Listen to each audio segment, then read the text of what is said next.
have a little over 13 and a half minutes still in this maneuver.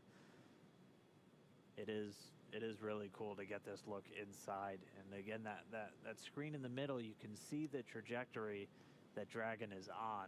And if they were to just continue, it would eventually take them on a path away from the International Space Station.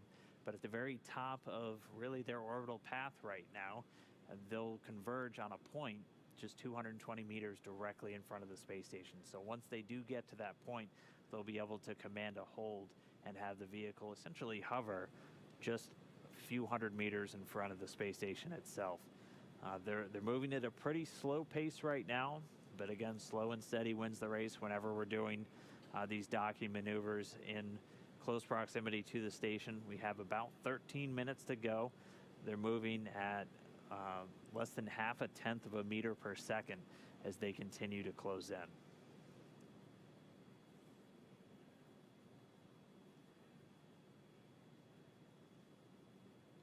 There's another view from the space station looking back, and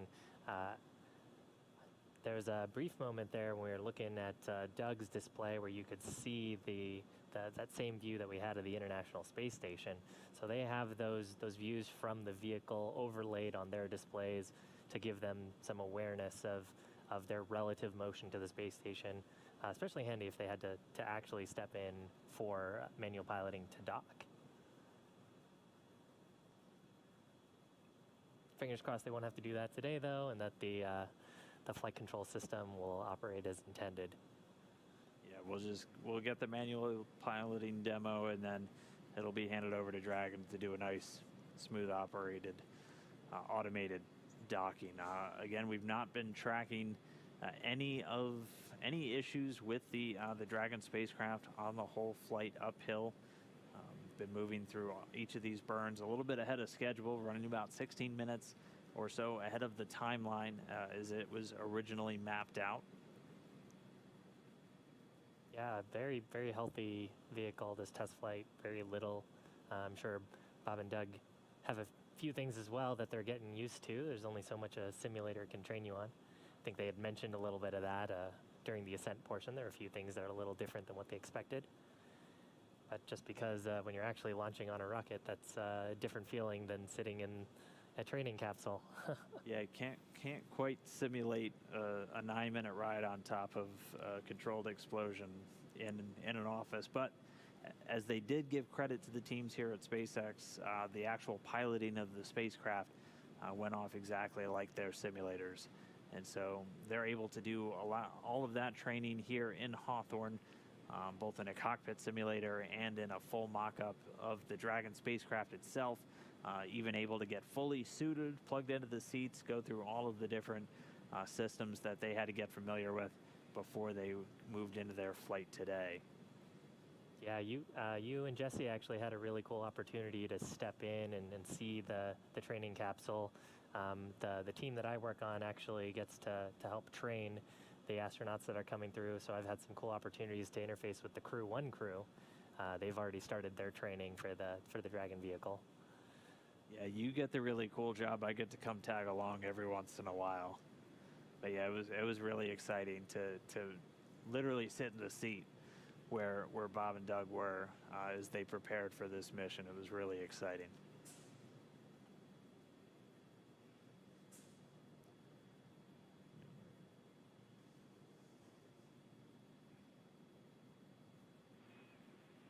Station, it's Houston on the big loop for Chris, crew monitoring.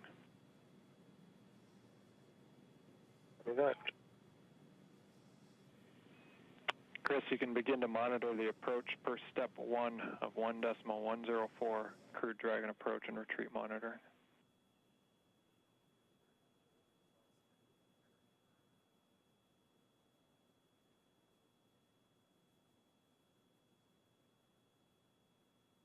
Copy and work.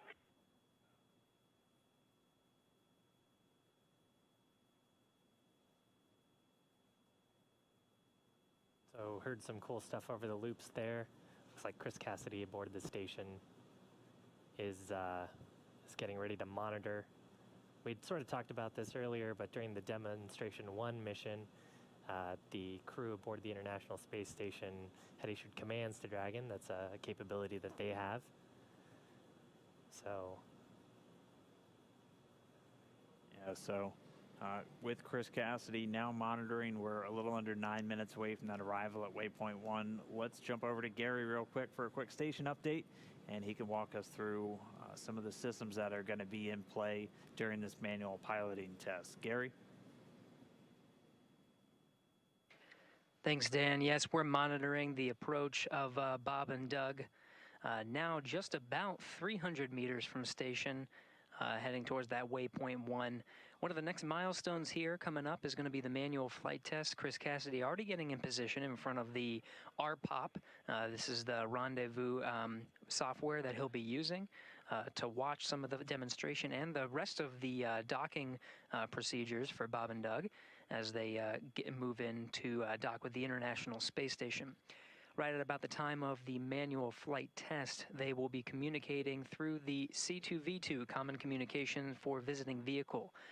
You heard the call on the big loop. That was Joshua Kutrick here in Mission Control Houston, Capcom, talking with International Space Station Commander Chris Cassidy all over the big loop. That's an integrated communication loop with space to ground on station, Dragon to ground on Dragon, everybody hearing the same thing.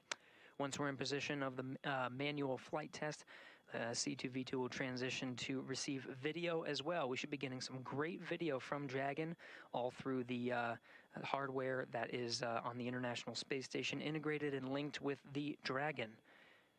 Now just inside 300 meters from station, I'll toss it back over to Hawthorne as we go through these next steps, heading towards waypoint 1.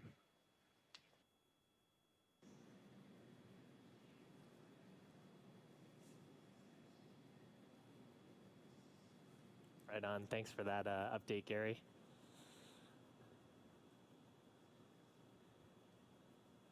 As Gary said, we're inside 300 meters away from the space station. Should be getting that arrival at waypoint 1 in just about 6.5 minutes.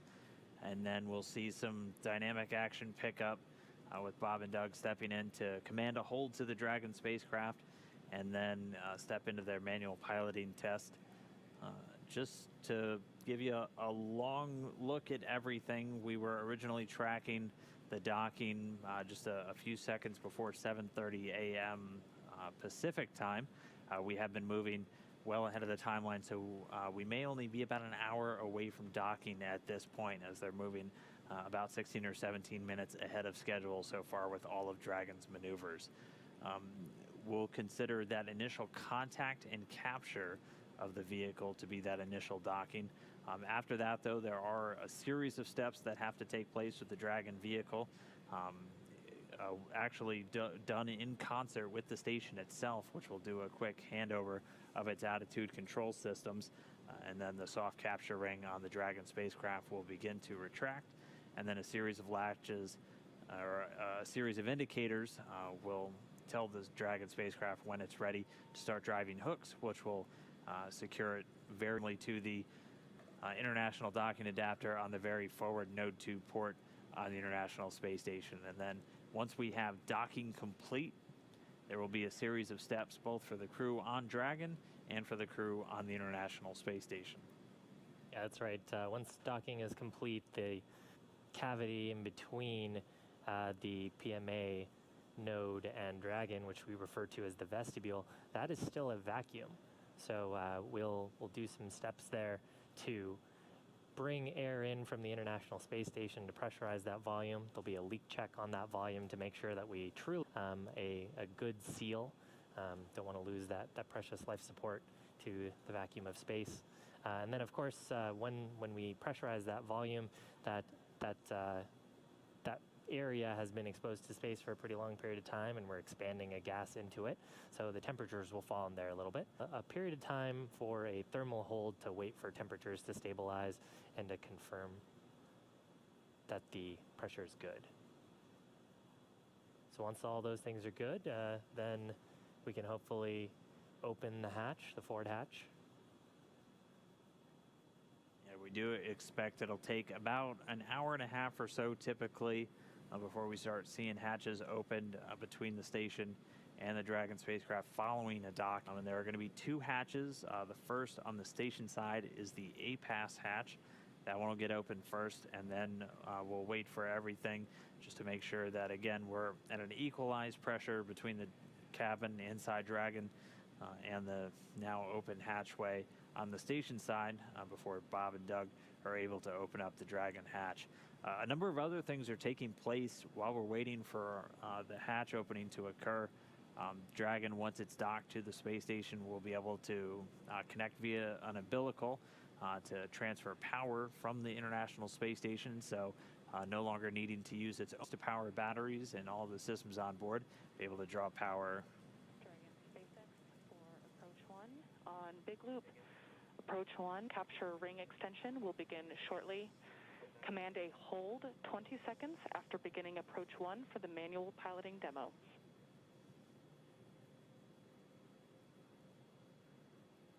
Captain's on the Big Loop.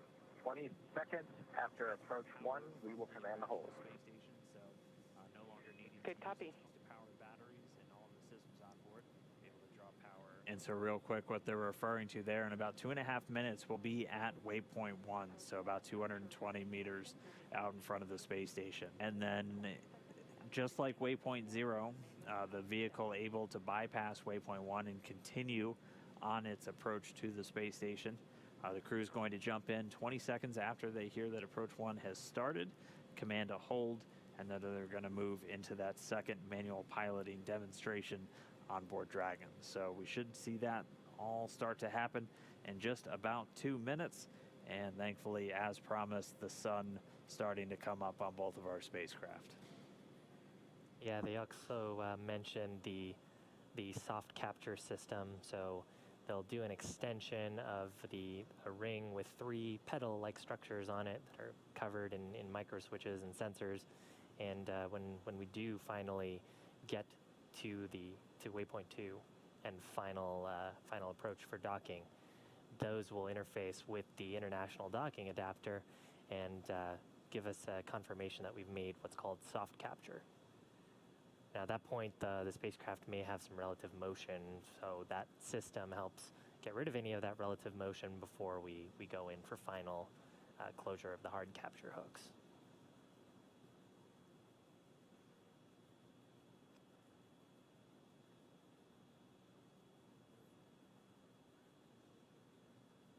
All right, so just a little under a minute to go now. Dragon just about right out in front of the International Space Station.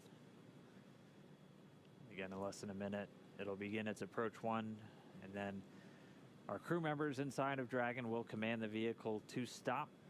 It will hover, and then they will be able to begin that manual piloting demonstration. Just about 240 meters away from the space station. We're pretty much lined up right in front of it, along what we've been calling and you may hear that on comms.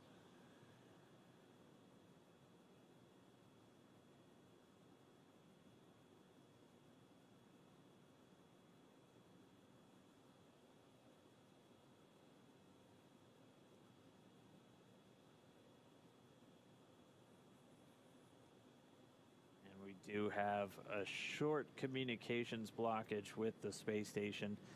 We have pretty continuous coverage. We've had pretty continuous coverage getting views from the station cameras, which come down through our higher data rate, our KU band antenna. Sometimes it can actually get blocked by some of the station structure, whether it's solar arrays or other pieces of the station, depending on where the actual TDRS satellite that it's pointing at is located. And it looks like we do have that blockage for the next 5 minutes or so. And then once that clears up and we have a clear line of sight for that antenna, we'll get that video back from the International Space Station. So we're expecting that to come about 28 minutes after the hour, so in about 5 minutes from now.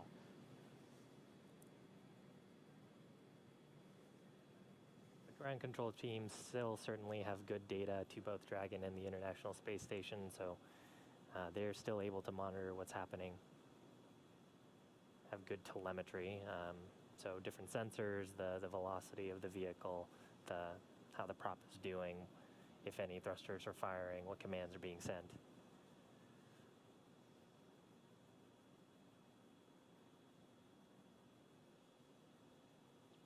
We just had a quick TDRS handover for Dragon, so transitioning between those tracking and data relay satellites. And standing by for confirmation of that hold.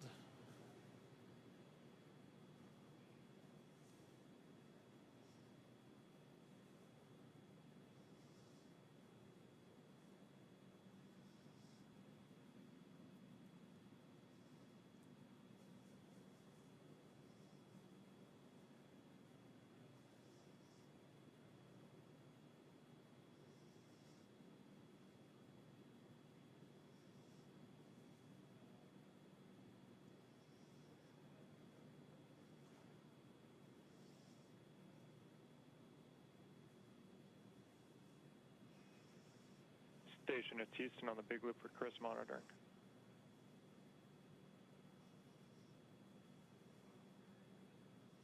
Right, easy.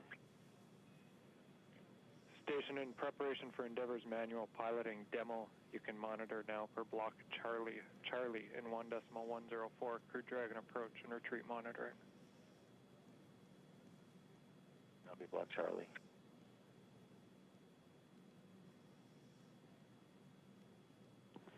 Dragon SpaceX on Big Loop. Expect reconfiguration of the C2V2 return link shortly.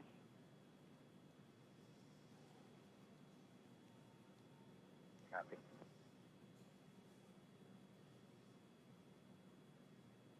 All right, so we had confirmation the crew was able to send that hold. They're at right about 203 meters away from the space station right now, it looks like.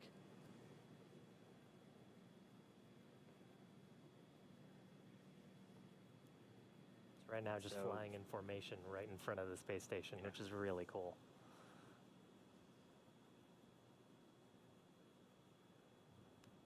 Again, we should be getting the video views from the station itself back in just about 2 minutes from now. But yeah, Dragon holding just about 200, a little over 200 meters directly out in front. They're going to take a few moments to reconfigure C2V2, that common communication for visiting vehicles, to begin getting some higher data rates to get video from Dragon through the station as we begin to step into this near-field manual piloting demo. And just a reminder, Bob and Doug are going to be doing some translational maneuvers, so they're going to precisely align the Dragon with the docking axis, so lining it up directly in the center of the docking target, and then they'll begin to move along through translations, forward, backward, up, down, left, right, just another test of the manual control function on board the Dragon spacecraft. And then once they're complete with that, they'll put Dragon back into automated control and begin to move in towards the final waypoint, waypoint 2, just 20 meters in front of Dragon.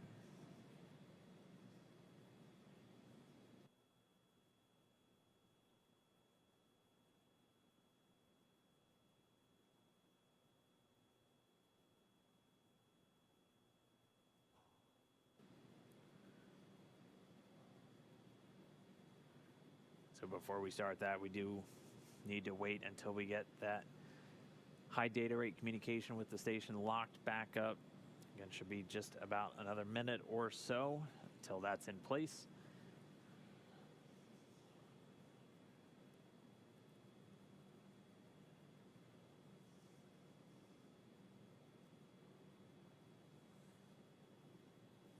And hopefully when we get that high data rate communication back, we'll also get some views into the cabin behind Bob and Doug.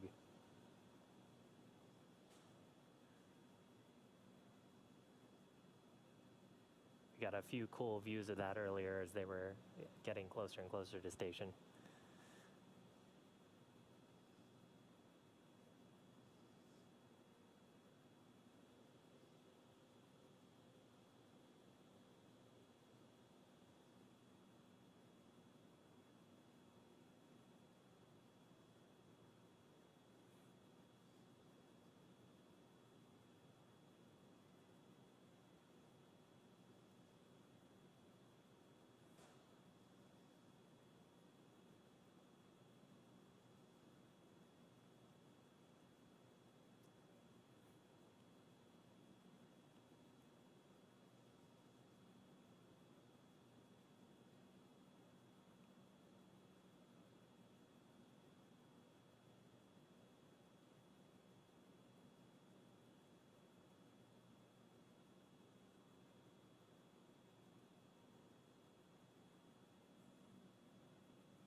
So if you're just joining us, Station Houston on the big loop for Chris.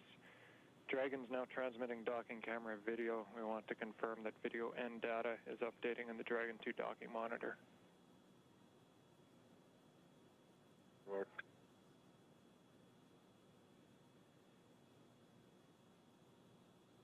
Confirm. Copy, confirm, thanks.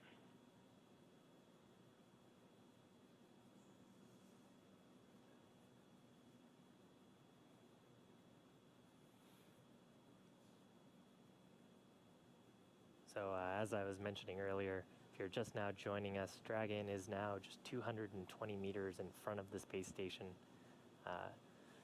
The astronauts aboard, Bob Behnken and Doug Hurley, have commanded a manual hold.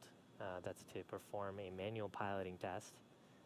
There is a very nice shot of the Dragon vehicle from cameras aboard the space station. You just saw one of the Draco thrusters there firing, just to keep it in that hold attitude, flying right in front of the station. Yeah, we have 2 cameras on the very forward port of Node 2, so right where Dragon's going to be headed following the completion of this manual piloting test. Dragon SpaceX on Big Loop. C2V2 link reconfiguration is complete. The soft capture ring extension is also complete. Dragon copies on the big loop. Good ring extension and C2V2 reconfig.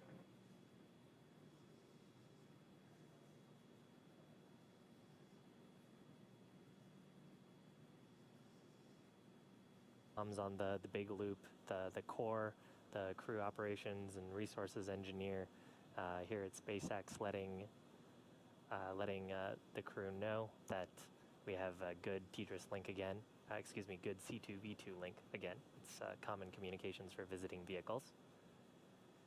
And we actually heard a little bit earlier as well comms to Chris Cassidy to monitor this manual piloting test. Dragon SpaceX on Big Loop, you are go to execute the proximity manual flight test. Per procedure, 4.041, and I have the target fuel levels when you are ready to copy.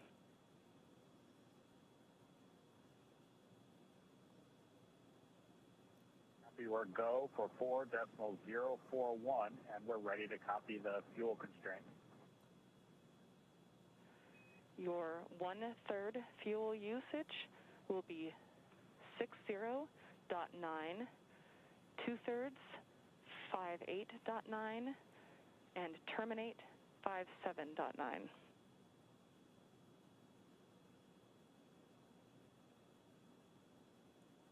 We copy 60.9, 58.9, and 57.9. We'll pick up in 4.041. Good copy, and we're with you.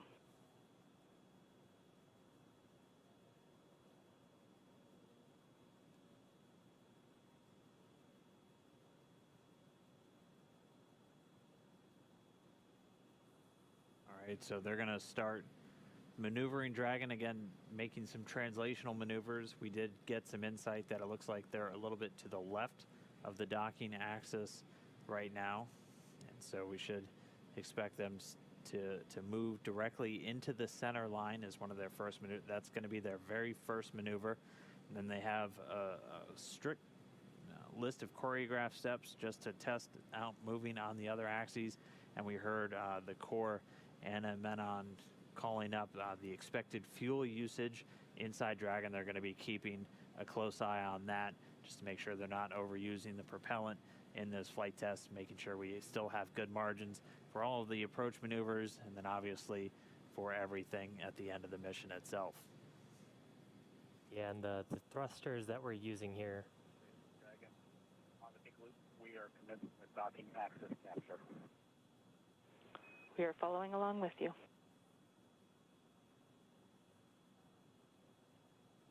So the thrusters that we expect to see firing here would be on the service section or on the trunk.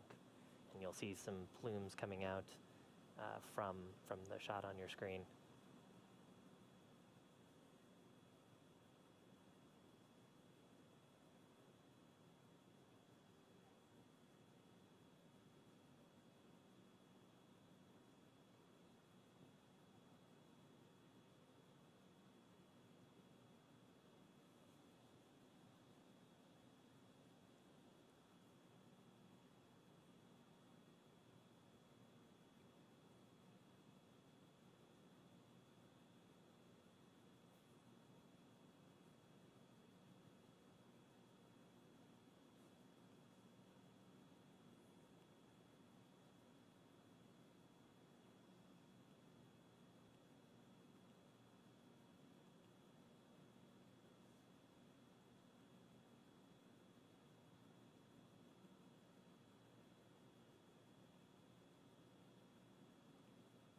First part of this maneuver is just to really line them up perfectly with that docking axis. So they were already several meters off once this hold occurred, and so they're making very low impulse commands being sent to those Draco thrusters. Again, as Shiva was saying, there's the 12 around the lower part of the Dragon capsule that they're going to be using, and we're seeing small bursts now.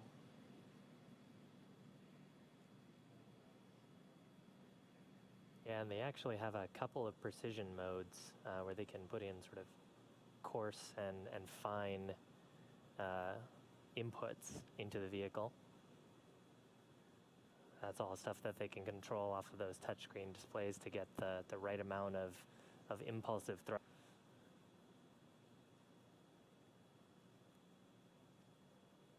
If you're trying to get a little bit oriented to how the vehicle is positioned, that's the nose cone on the top of your screen. So Bob and Doug would be sitting sort of underneath that nose cone and see the pressurized portion of the capsule, and their seats look up into the displays and also would look towards the side hatch, which is currently sealed underneath on the opposite side of where that nose cone is.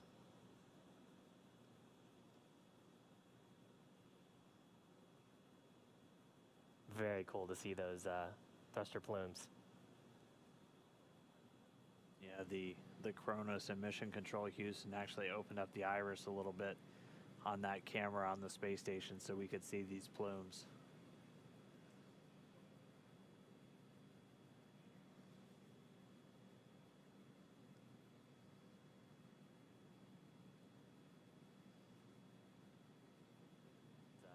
Thruster plumes.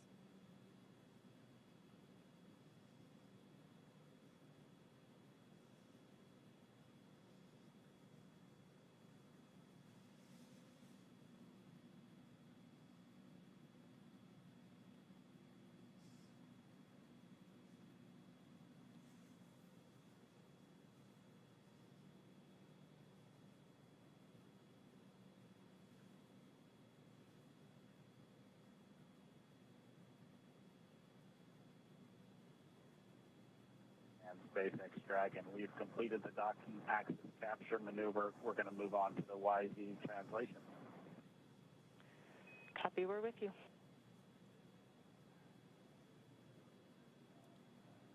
All right, sounds like they've got themselves lined up exactly on the docking axis, so directly in front of that international dock. Now they're going to begin some lateral and axial maneuvers. So again, just putting Dragon now off the docking axis, and to just continue these translational maneuvers. So at this point, we should see them head up to the right and up from this view, as they're just making very small adjustments in the Dragon's positioning in front of the space station right now.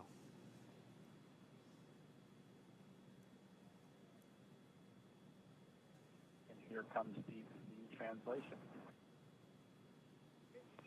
We copy.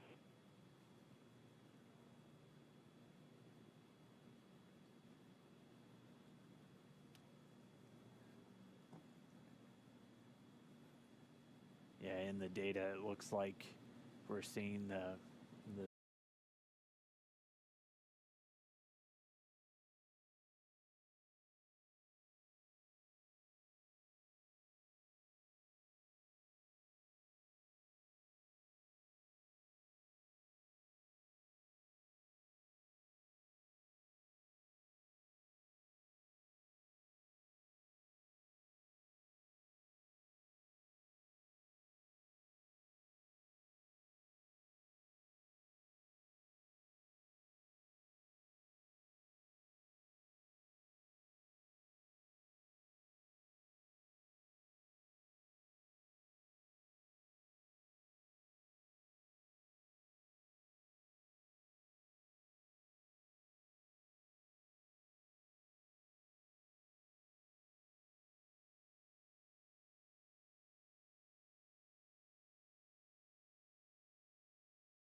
Yeah, it's amazing how the plume has to catch the light just the right way for us to even see that it's happening outside of data.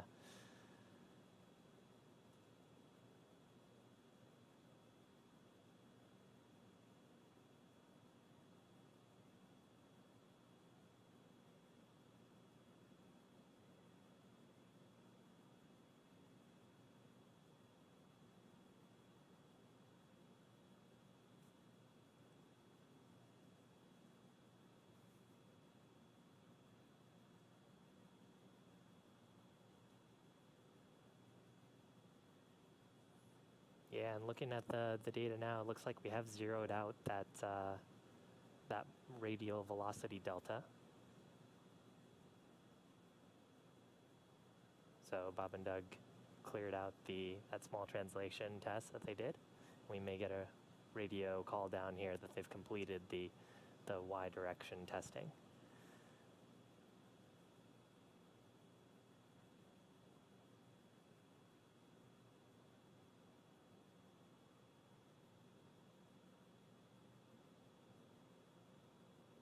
Now, I know we've mentioned this a few times, but it looks like the spacecraft are totally still right now, and that's partially true. They're still relative to each other.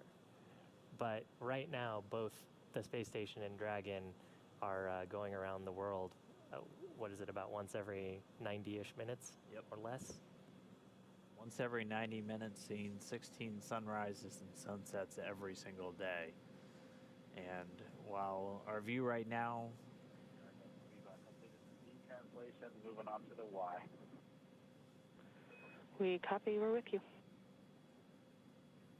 A copy. So I was a little bit mistaken. They just finished up the Z direction, doing the Y next.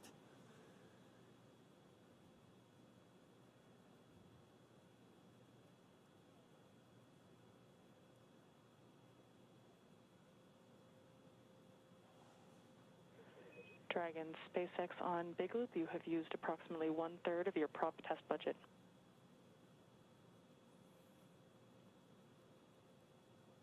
And Dragon copies 1/3 of the prop test budget.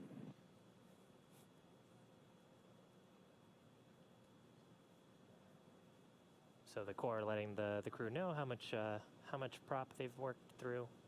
Still have 2/3 of their budget left to do test maneuvers.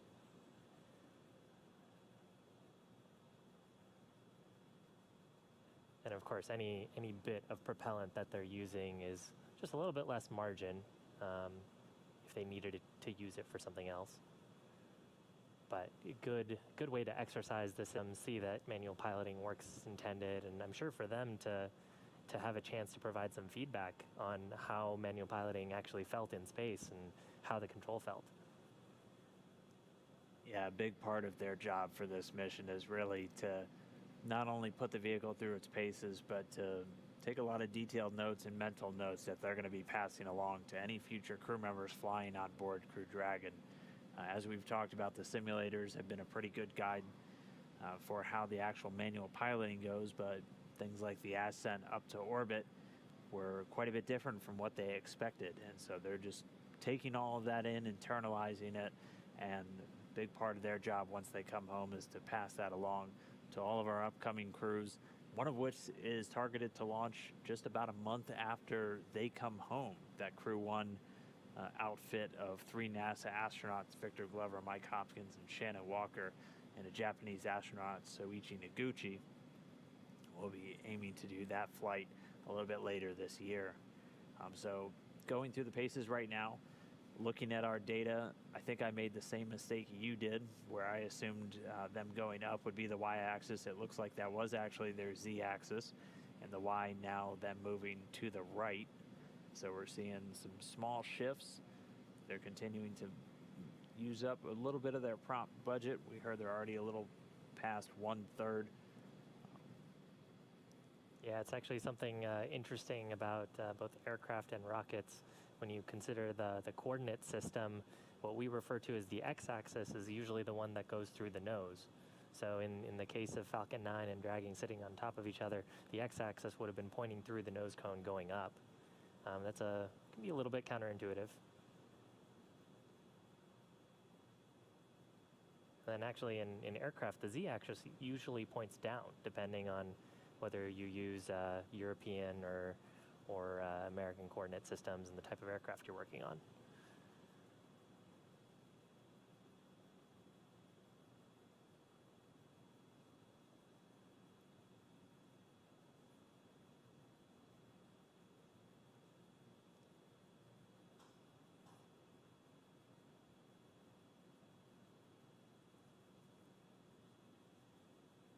But important for both space station and Dragon to be on the same coordinate system as they do this eventually as they step into the approach maneuvers here towards waypoint 2. Dragon will be using its relative navigation sensors, again, for relative position to the station, to make sure that it's on the approach, within the bounds of the approach corridor going towards the station when we get to that after this manual piloting test.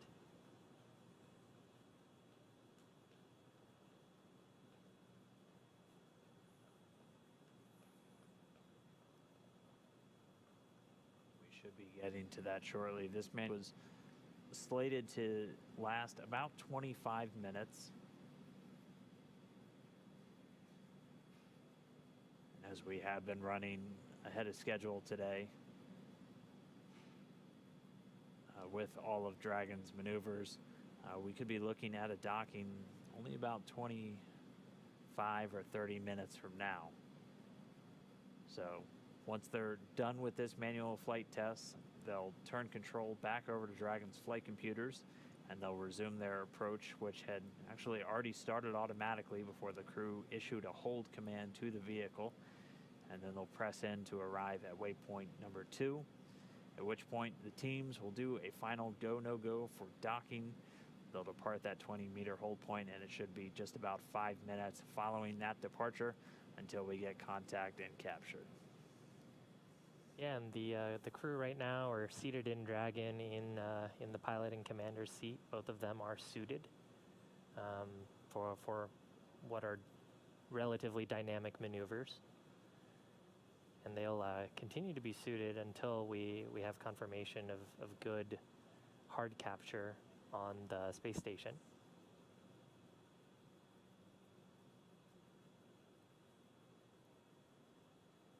So right now, just interfacing with the touchscreen displays, testing out, hopefully secretly a little bit giddy to be piloting a spacecraft.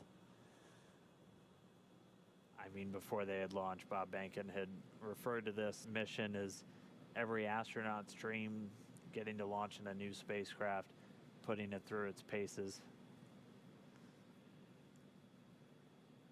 He and Doug Hurley, with those test pilot backgrounds, testing out a new spacecraft has to be as good as it gets. But they're still stepping through this manual piloting. We should have just a few more minutes until they're done with this Y-axis translation,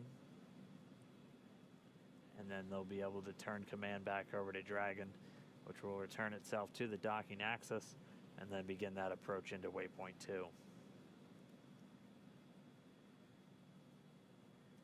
Yeah, and as a look ahead, so when we do transition into that approach, Dragon will autonomously go towards waypoint 2, which is just 20 meters away from the forward international docking adapter on node 2. And it'll hold there. That'll give the ground team some time, both in Houston and here in Hawthorne, to do a go, no-go poll, make sure that the vehicle still looks healthy, make sure that everyone on board the space station and of course on board Dragon. SpaceX Dragon, we completed with the translation maneuvers. We're going to pick up with the closure maneuver. We copy. We're following along with you.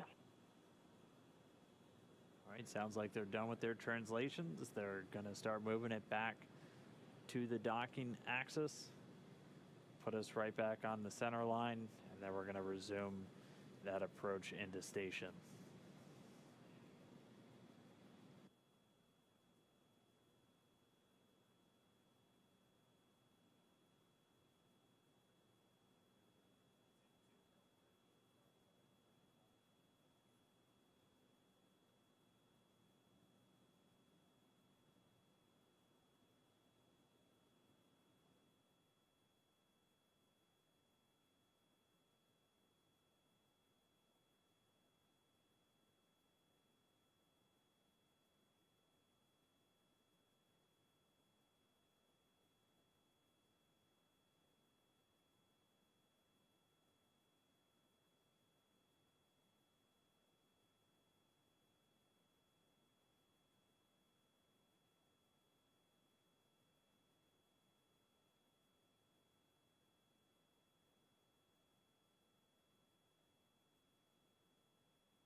Dragon SpaceX, you have used 2/3 of your prop test budget.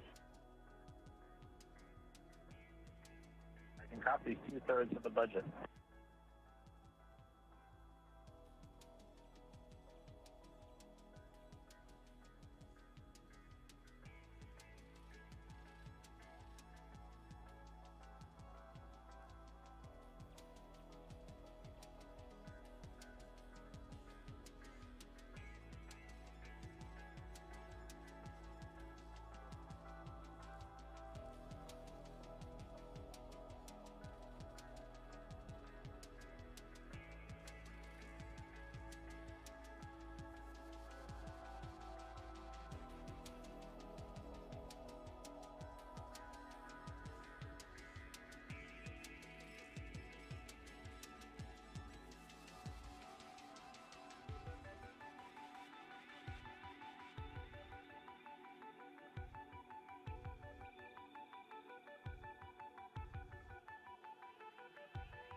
Dragon, that completes the closure maneuver.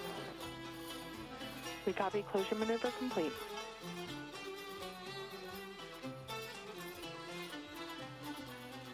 That will move on to 4.041, section 4. We copy and concur.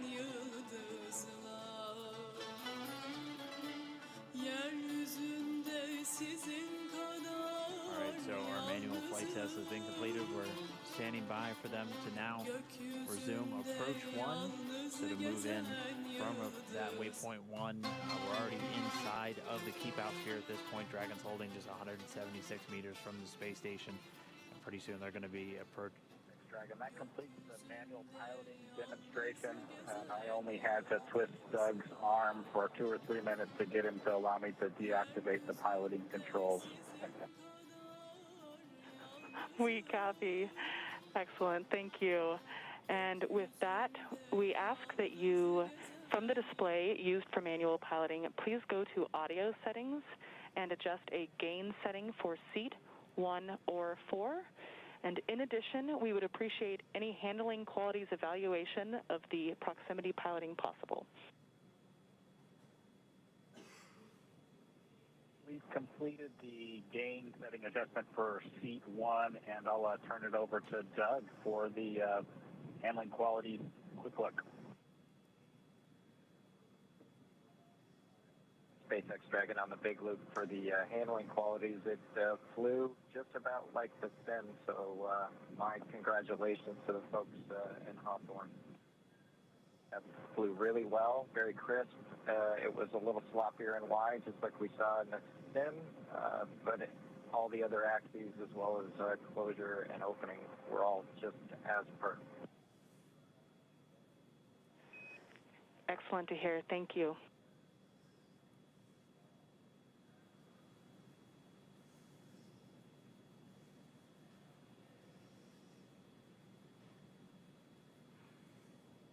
That kind of gives you an indication of sort of how the design process works. You know, Bob and Doug have had lots of opportunities to test this out and sim it and give their feedback.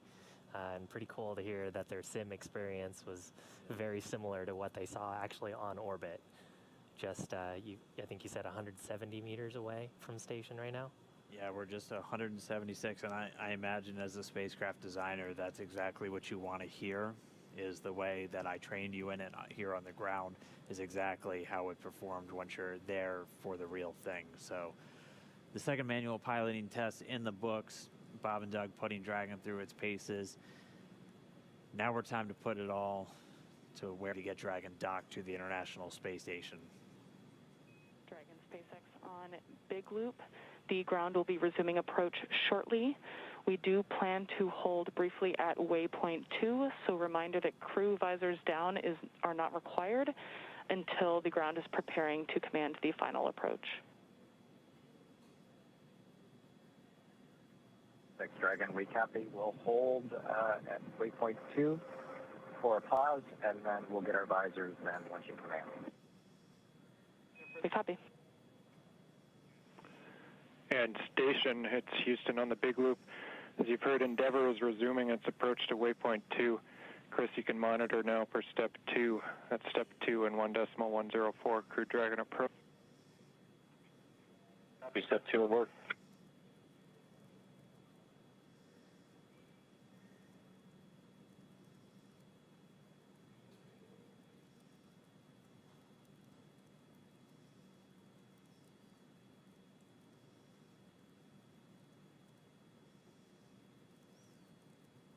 Pretty cool view of the International Space Station from Dragon.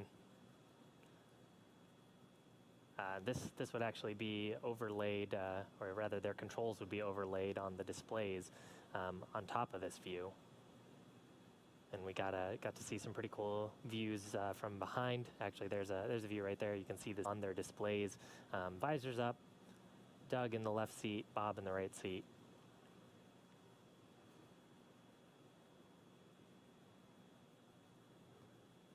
So at this moment, Dragon is going to be resuming the approach. As we heard them informing the crew, they're going to have that one final hold when they're just 20 meters away. That's going to be at waypoint 2. We're expecting it to be a brief hold while the teams all tag up and do a final go to move in for docking. Getting a great look at the space station. It's right in the center of our screen. You can see another spacecraft currently docked to the space station, the Japanese HTV spacecraft currently docked to the Earth-facing port, one of those common berthing mechanisms also on Node 2. So Dragon will be the second vehicle to be docked to the Harmony module once it makes its final approach.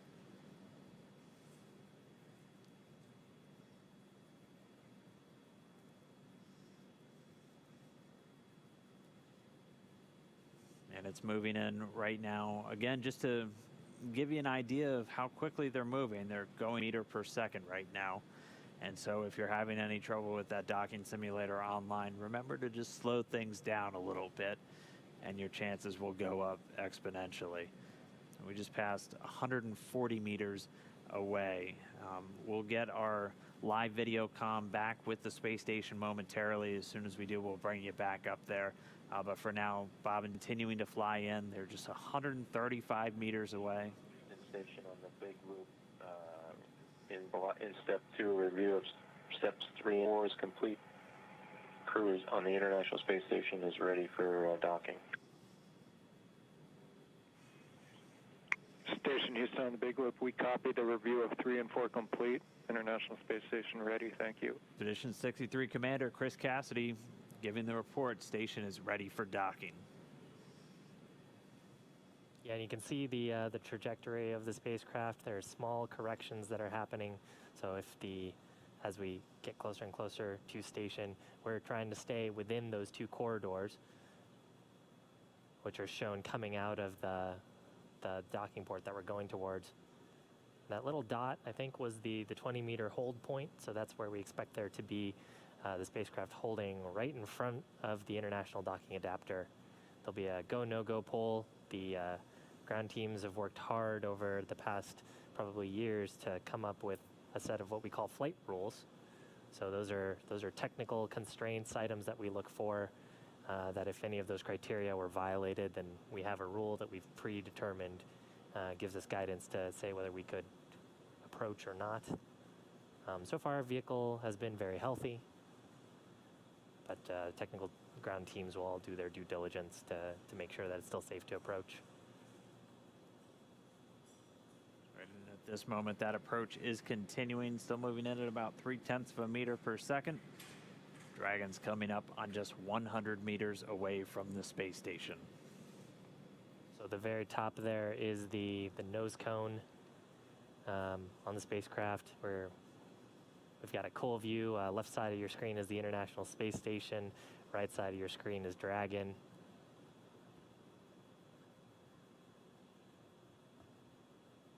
We're inside 100 meters, continuing to close. Again, we're going to have a short hold at 20 meters. Teams will just do a final check, and then they'll give Dragon the go. We're expecting it to be pretty brief. We should get to that hold point in just about 4 minutes, moving at our current pace. I think you can see a meatball and American flag on that on the spacecraft. The NASA logo, of course, referred to as the meatball. I think there was some spirited discussion about the meatball versus the worm during ascent.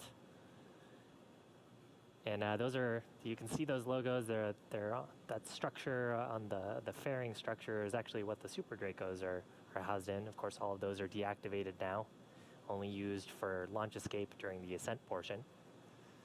Nose cone right at the top of the vehicle, and you can see sort of the sealing surface. Those four circular slots right underneath the nose cone within that red ring are the Ford bulkhead Dracos. That's what we were using while we were conducting all those burns, the 5 burns to get to this point. Right now, we don't have a reason to use those. We'll only be making small attitude corrections with the service section Dracos. And you can see the service section actually pretty clearly here too. There's a black portion and a white portion sort of separated by a fin. The black portion is solar panels, solar cells that'll charge Dragon's batteries, and the bottom side the white portion is actually a thermal radiator that's used to keep the spacecraft nice and cool. Of course, the avionics and the cabin, making sure that Bob and Doug are comfortable inside. Looks like we're getting a shadow cast. We are just 60 meters away, continuing to close in, just about 40 meters to go until we're at that hold point. Should get there in just over 2 minutes. Meanwhile, teams in Hawthorne and in Houston doing their internal go, no go for docking. They're going to get all the teams pulled. Once everyone's go, we'll be able to give Dragon the final go ahead for the vehicle to autonomously fly in and dock with the International Space Station. Should be coming up on waypoint 2 arrival in just about 1 minute, 45 seconds. At this point, it'll be 20 meters away from that docking port. The International Docking Adapter number 2 attached to pressurized mating adapter number 2 at the very forward end of the Harmony module. Right there on right around the center, you can see the forward hatch. It's got a window in it. You can see a couple of handles, and there's some features that look sort of bronze-ish. Those are the pedals that we were talking about earlier as part of the soft capture system. So pretty wild too to see. We're so close that we're getting shadows from the station on Dragon. Wow. and we're getting these views of Dragon's approach from two cameras that are right next to that docking adapter. And the movement's a little jarring at times. These cameras are being commanded by a person at the Cronus console in Mission Control Houston, and they send some very basic function commands to the camera, which it then executes automatically. And so they're continuing to follow Dragon in, so we do thank them for their diligence to give us these views of this historic moment as we are just less than 30 meters away from docking. Right above the NASA meatball logo, you can see three of the service section Draco thrusters. That's right, 12 in all. So the 4 of those clusters spread around the vehicle, used for a lot of the attitude control and any small translational maneuvers like we just watched Bob and Doug execute with their second manual flight test. Yeah, and actually oriented in a way too where if you were to lose some of those thrusters, you still have redundancy and control in those axes. That's part of the reason why they're sort of at the angles that they are. All right, so we should be getting to waypoint 2 right now.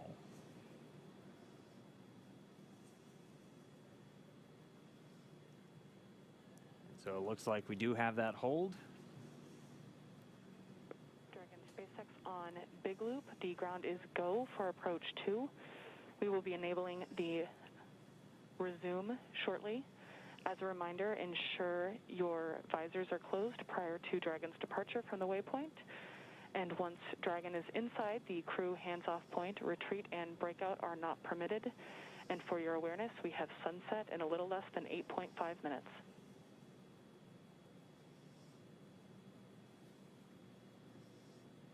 Copies all on the Big Loop. Go for docking.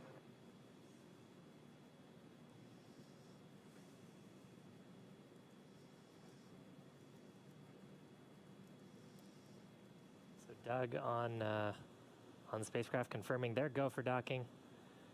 They're going to put down their visors. Got some instructions there about the crew hands-off point that we had talked about earlier. That's a point where we don't want the crew issuing any commands to the vehicle. It's about just about 2 meters away from the docking adapter. I believe the number is about 1.7 meters. Station Houston on the Big Loop. Houston and station are now go for docking. Chris, you can monitor per steps 3 and 4. 3 and 4 in 1.104 Crew Dragon approach and retreat monitoring. Copy steps 3 and 4. Next Dragon on the Big Loop. Our visors are down. Copy, visors down.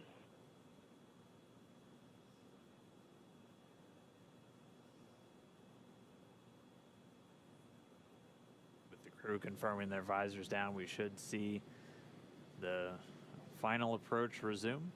Station Dragon on the Big Loop. We are inbound from approach 2.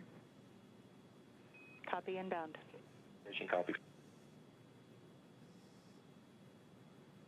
And we're going to be racing that sunset. The approach has resumed. Dragon closing in. We're inside 20 meters. And yeah, that crew hands-off point should come up in about 3 minutes or so. Right before we get that final docking, it comes about 20 seconds prior, or just about 2 meters away from the station still. And that's just the crew not issuing any abort commands. At that point, it would be too late. And so any aborts would be executed automatically by Dragon itself.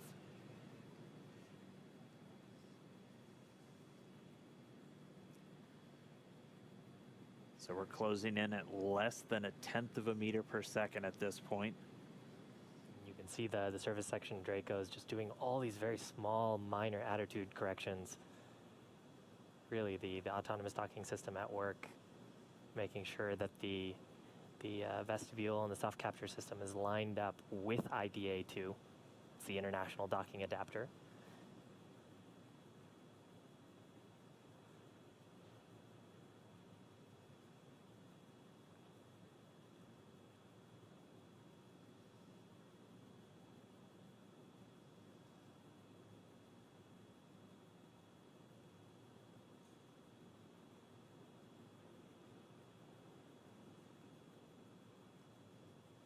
You can see much more clearly there the hinge mechanism for the nose cone. Those four black circles are the forward bulkhead Dracos, not to be used at this time. And then, of course, the pedals of the soft capture system. Wow.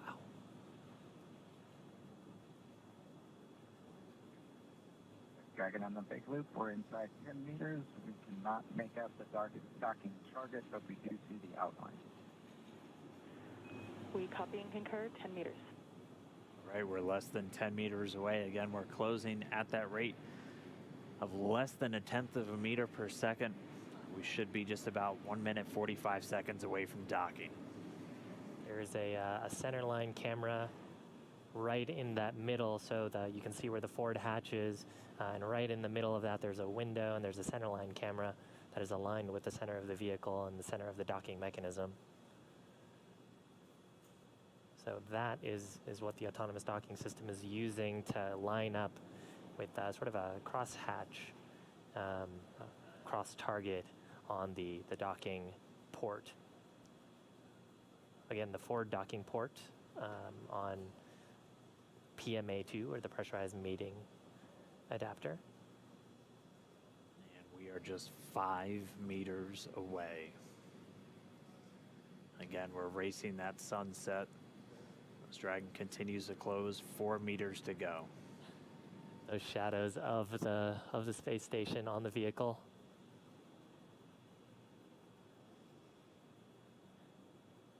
Yeah, you can actually see the centerline camera pretty clearly there, sort of with the contrast of the sun right now. 3 meters to go.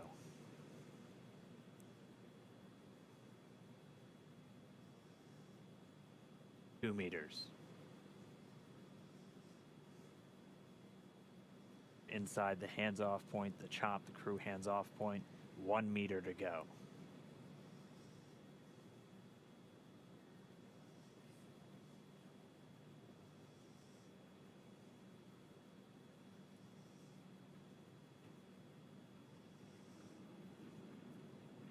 Soft capture complete. Dragon in space. Soft capture confirmed. Stand by for retraction and docking.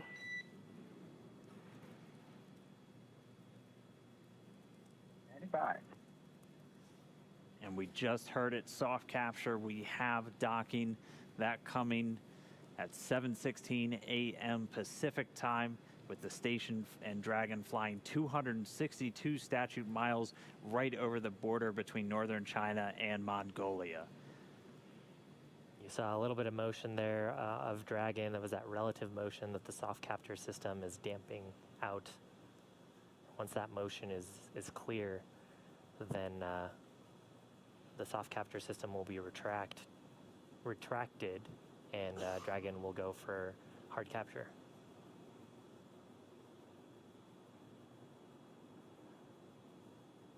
Again, if just now tuning in, that soft capture, that docking coming 7:16 a.m. Pacific, 10:16 a.m. over on the East Coast. Dragon and the International Space Station were flying 262 statute miles right over the border between northern China and Mongolia. So that soft capture ring now going to retract. It's one more step on the way to docking complete. Yeah, we take it on board. Yeah, and so the next step here is once the soft capture ring is retracted, there are 12 latches that we refer to as hard capture latches. Those are what will really create that pressure tight seal between the Dragon spacecraft and the International Space Station. So once soft capture is complete, and I believe we'll get that call from our core here, Anna, then we'll get confirmation of hard capture, and the crew, of course, aboard have this information on their displays. So they'll also see indication of hard capture complete. And once those two steps are done, then that's docking complete. That's right, and we're expecting to hear some words from everybody. A pretty monumental moment.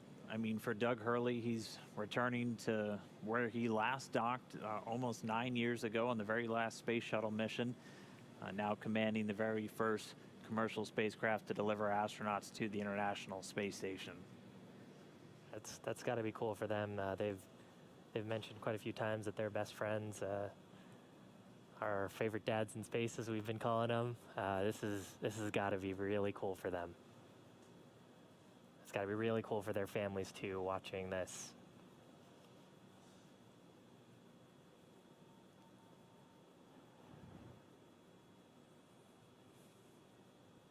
It looks like we have another quick handover. We'll get that video back shortly. We're about 75% complete already with that retraction.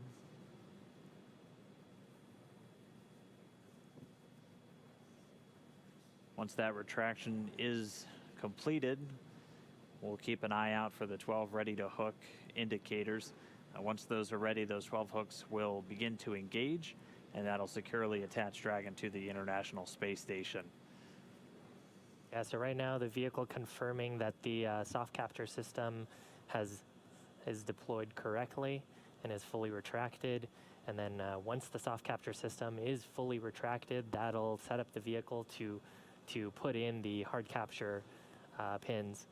There's 12 of those around the docking ring, and that's what creates that airtight seal between the Dragon spacecraft and the International Space Station. The volume between, which we refer to as the vestibule, is currently not pressurized. Of course, it was just exposed to the vacuum of space until literally minutes ago, about 4 minutes ago. So just waiting for the vehicle to get that. Dragon SpaceX, ring retraction complete. Docking sequence is holding for MCS reconfiguration. All right, so we see those ready to hook indicators are lighting up green. So we should be just about to step into those 12 hooks beginning to engage to get that secure mate between Dragon and the International Docking Adapter on the space station. Wow, right now those two vehicles are flying together. They are attached to each other. It's been just under 19 hours since we lifted off. We're actually at about 18 hours, 58 minutes, and 42 seconds. So we promised about a 19-hour ride up to station, and we made it just a few minutes before that. They were able to dock a few minutes ahead of schedule. We were tracking them to still take about another 10 minutes, but able to step through all of their burns about 16 minutes ahead of schedule and get us to where we are now. If you missed it just a few moments ago, that initial docking coming at 7:16 a.m. Pacific, 10:16 a.m. over on the east coast of the United States, and they were 262 statute miles flying together over the northern border of China and Mongolia. So really exciting. We're just waiting for this docking complete to be confirmed. We'll expecting to hear some words, obviously, from the crew on board and all the excited teams down here. We're just waiting for this moment. And then it's time to start getting Dragon integrated into the station. There will be an umbilical that will get mated, and that'll allow Dragon to flow data and power into the station systems, and then it'll be over to the crew. Endeavour and station at Houston on the big loop. MCS is configured. We're proceeding with hook driving. All right, and they did a quick, so the motion control system onboard station now back under those control moment gyros, so handed over from the Russian thrusters, and Dragon now given the go to drive those hooks. We have to do that changeover of attitude control before we drive those hooks, as the Russian little bit more dynamic in their control of attitude, and if you had a thruster firing while you were starting to drive those hooks, that could miss a line. So going over to the smoother control moment gyros on the U.S. side, now controlling the attitude on board the station, and those hooks, those 12 hooks on Dragon, about to start driving.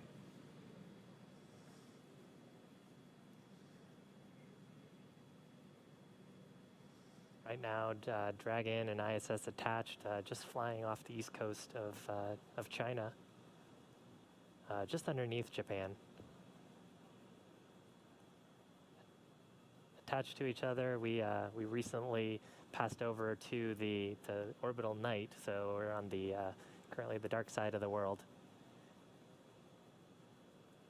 And actually, we're lucky enough to to see soft capture happen just as we were crossing over the terminator line.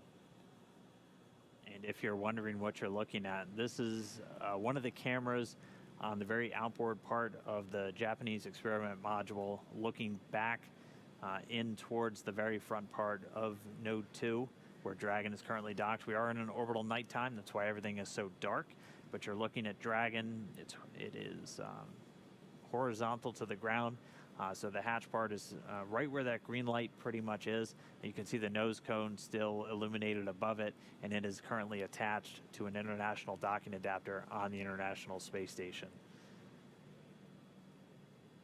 And inside that capsule are Bob Behnken and Doug Hurley, first astronauts to fly on a privately developed vehicle up to the International Space Station. Both test pilots got to do some fun tests today. Have a few more steps before they can actually get aboard and ingress to the International Space Station. And that's what we heard over the big loop, that transition, which allows us to then proceed with hard capture. And we're seeing the first set of hooks, so the first 6 out of the 12 are now closed, 6 more to go. Again, there are 12 of those along the ring. And that helps us ensure that we have an airtight seal. It is vacuum around them right now, so we want to make sure we're keeping all of that valuable life support in the vehicle. Now the combined ISS Dragon vehicle.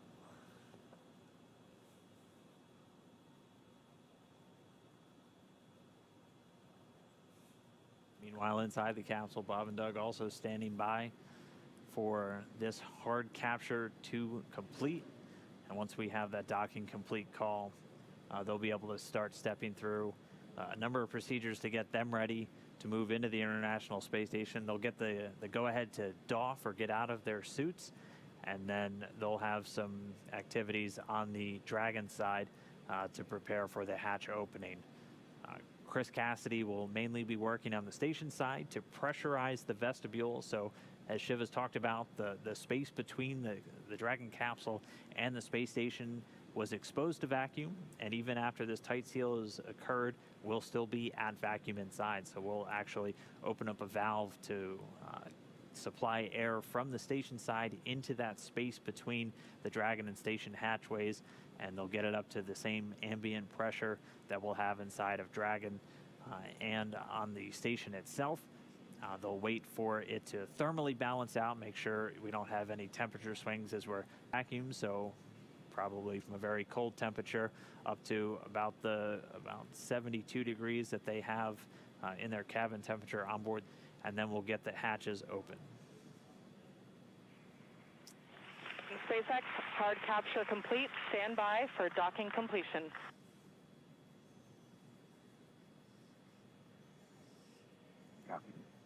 Now that hard capture is complete, so that's confirmation of those 12 latches to create that airtight seal. Now that's complete, the umbilicals from the station side will interface with the Dragon vehicle umbilicals, and that'll provide communications through space station directly to Dragon. Pretty much the whole way up, Dragon's been using a combination of batteries and its solar cells pointed at the sun to make sure that it has enough electrical power for the journey up.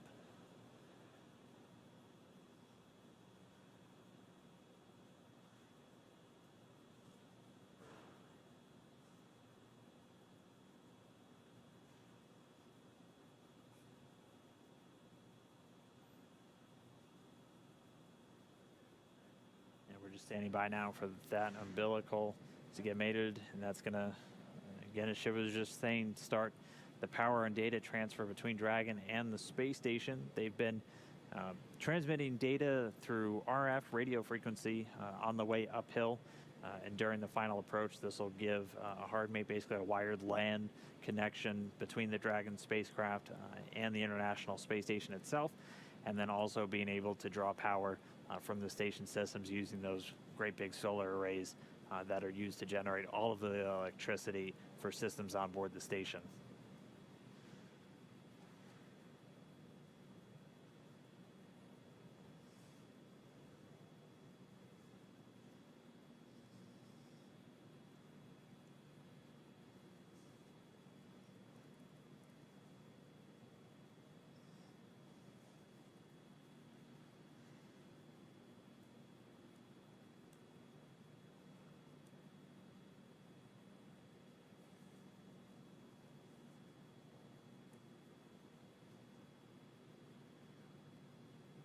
soft capture system has been stowed. We see the umbilical starting to deploy. About 40% of the way so far, going pretty quickly. Should just take a couple more seconds until we're all the way connected. And then we should be getting that docking complete call out from the core here in Mission Control, SpaceX and Hawthorne. Standing by. Dragon SpaceX docking sequence is complete.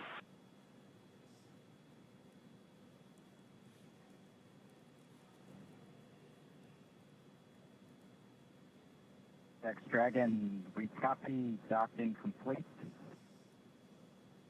To say that it's been a real honor to be just a small part of this 9-year endeavor since the last time the United States spaceship has docked with the International Space Station.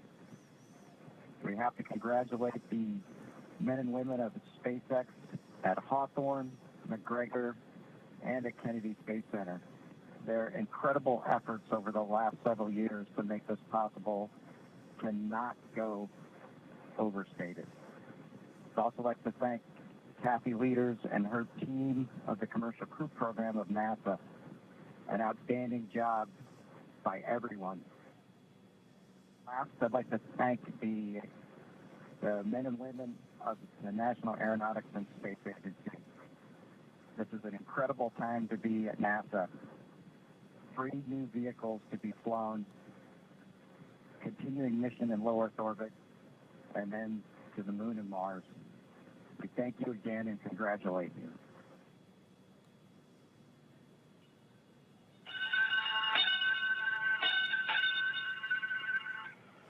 Dragon, crew of Expedition 63 is honored to welcome Dragon and the Commercial Crew Program to welcome aboard the International Space Station. Bob and Doug, glad to have you as part of the crew. Well done. Bravo Zulu.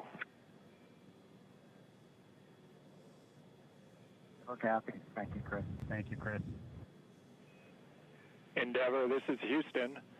Bob and Doug, welcome to the International Space Station after your spectacular rendezvous and docking of the first Crew Dragon vehicle. For the first time since the retirement of the Space Shuttle, you have completed a historic ride to the ISS and have opened up a new chapter in human space exploration. On behalf of the flight control teams here in Houston and in Hawthorne, California, and to our SpaceX colleagues, bravo on a magnificent moment in spaceflight history and on the start of a new journey that has changed the face of space travel in this new era of space transportation. Bob and Doug, good luck, and we look forward to working with you on board.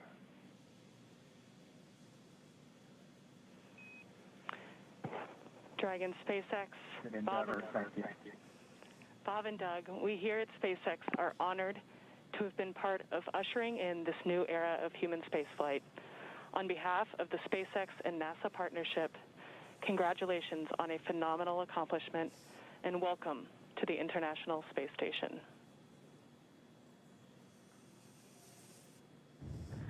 Well, thank you, Anna. We appreciate all the good words and everyone thanking us, but it truly was a magnificent effort by the entire team, the SpaceX team, the NASA team, and a team across America who was able to pull this off and bring human spaceflight again to our nation. Thanks for everything. Happy to be aboard.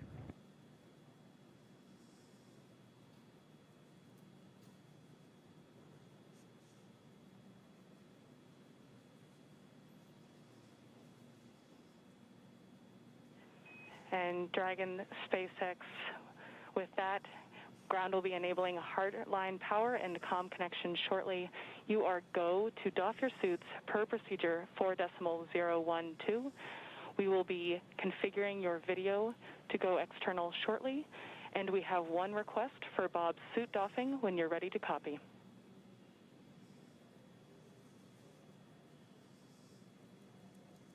Evet, Copy all. Go ahead için for son Bob. hazırlıkları yapmaya başladılar. Karşı tarafa doğru hareketlenmeye başlayacaklar. Suit pass with a lower PSID than his previous vehicle and O&C checks. We still had plenty of margin to support you in a depress, but in order to rule out potential hardware issues, when Bob is doffing, after he opens his structural zipper, check all 3 bladder zipper heads to see if any are partially closed. It is possible that if the head is backed off slightly, that the white tooth is partially visible or a small seam between the end of the zipper head and the gasket end. Please report observations.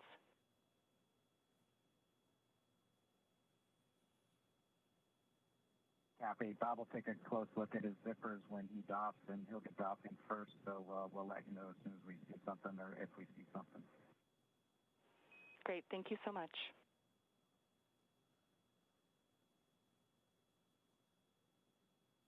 Wow. So now Dragon has completed its docking sequence. There's a number of checks. That was an absolutely historic moment.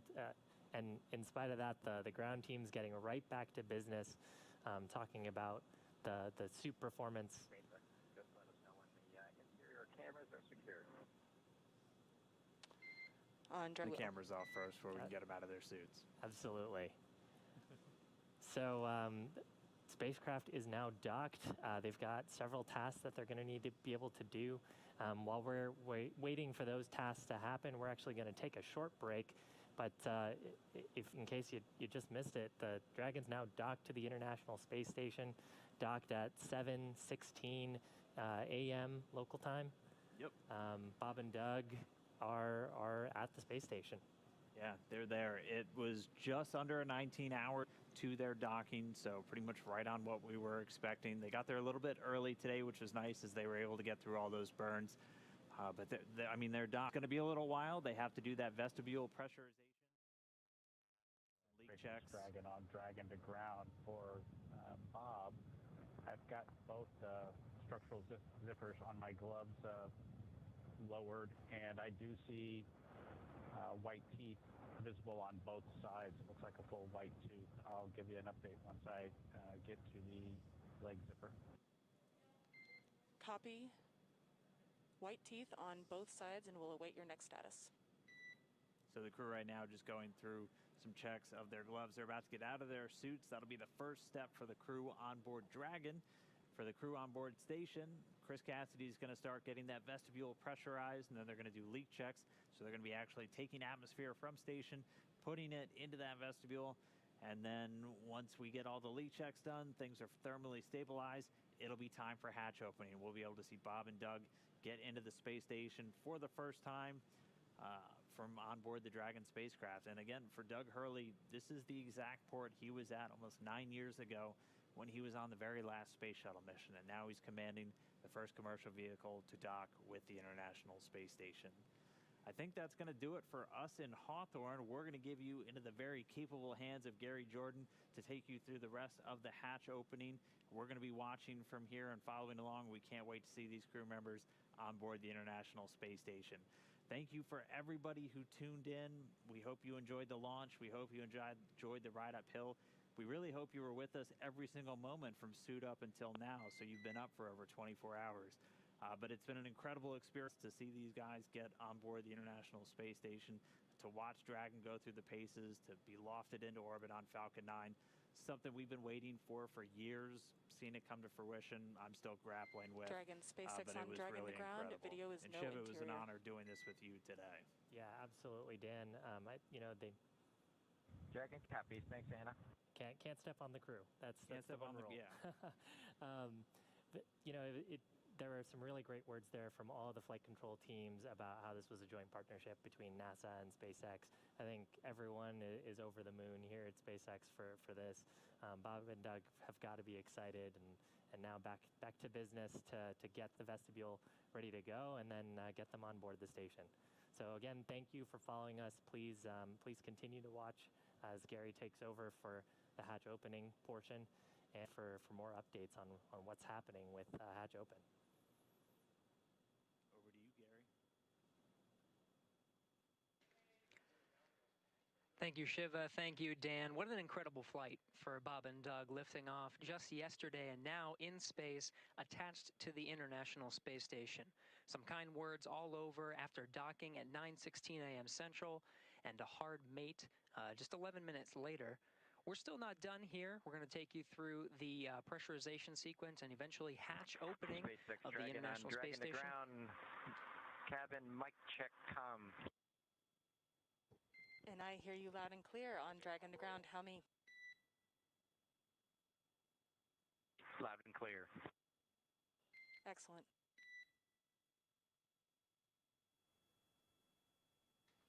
Good comm checks. We're still.